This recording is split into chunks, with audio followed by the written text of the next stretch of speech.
We were like sisters, and we were really close. We knew everything about each other. Nobody knew two people could work 8 hours together and come home and sit and talk for all hours in the night. Alicia Wedlake met her friend Jody Nugent when they were working together in a restaurant in Butte, Montana.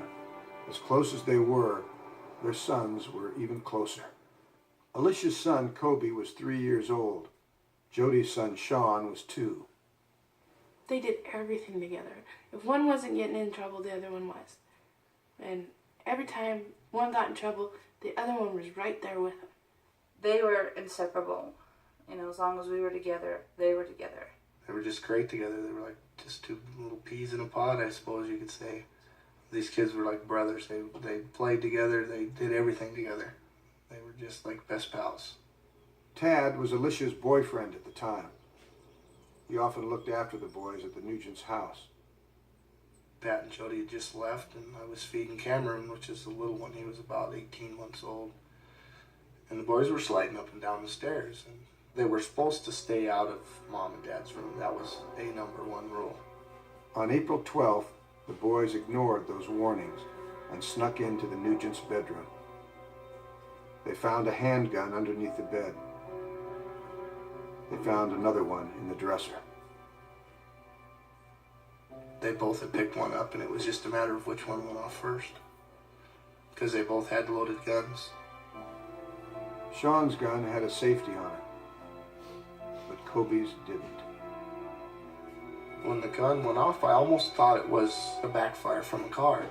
And then when I started going upstairs, just, as instinct to go upstairs and see what's going on, I saw Kobe coming downstairs, and the look on his face told me exactly what happened. It was just a look of total terror on his face.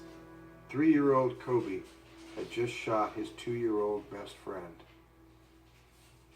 And I went upstairs, and I glanced into the room and saw all the blood coming from his mouth. So I went to the bathroom and grabbed a towel and tried to wipe his mouth so that I could see if I can, CPR or anything, to try to do something.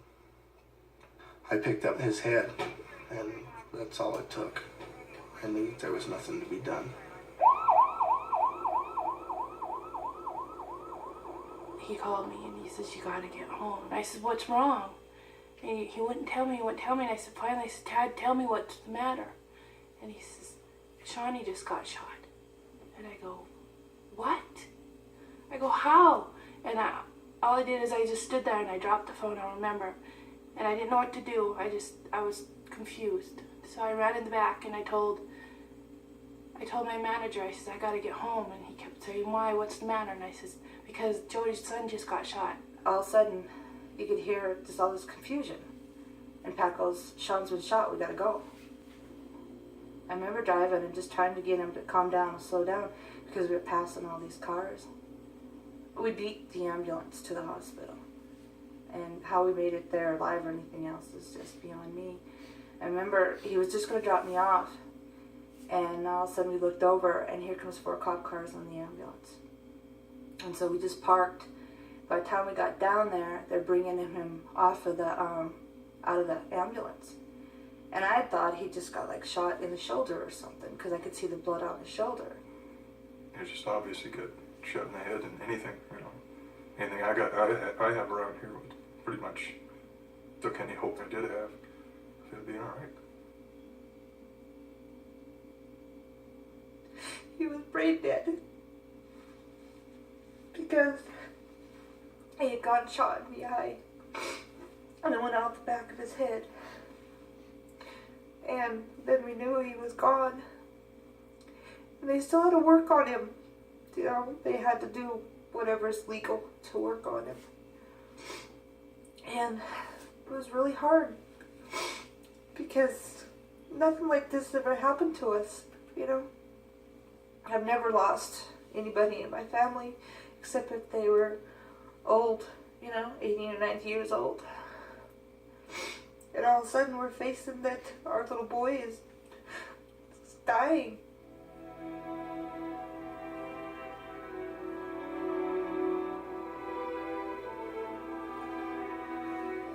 it's just a total hopeless feeling. Especially when you're supposed to be the one who takes care of your kids and protect them from everything. And I couldn't protect them, you know? So it's the worst feeling ever to have to live with.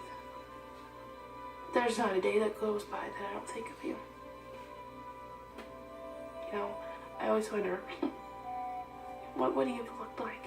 How big would he have gotten? How more bluer his eyes would have been. Kobe was the other victim that day. My son saw somebody killed in front of him, shot. He watched somebody die when he was 3. I didn't know what to do. I was scared to death of Kobe. I was scared to death of my own son. And it wasn't his fault. I mean, I was terrified of him. And all I could do was snap his head off that day. Kobe lost his best friend. And Kobe lost a part of his innocence that day in the room. I'd see the guns in the drawer a couple weeks before that, putting away clothes. What if I would have put them away? What if I would, I could have unloaded them just as easy as he did. We could have went to the what ifs forever. And all you do is make yourself crazy. Because there's just nothing you can do to take back that day. I'll never have not like that again. I'll never be so careless just to say, well, I'll take care of it later. Knowing that I'd put that gun up there just 2 weeks before, and that I'd never had it up there before, because I'd gone shooting some gophers that 2 weeks before, and for some reason I put that up in my room instead of where it usually went with my ligaments. And never thought about it. It's the only time I've ever done it before. And I just can't understand why I had to do it that time. And just that I'll never get to play with him again or anything.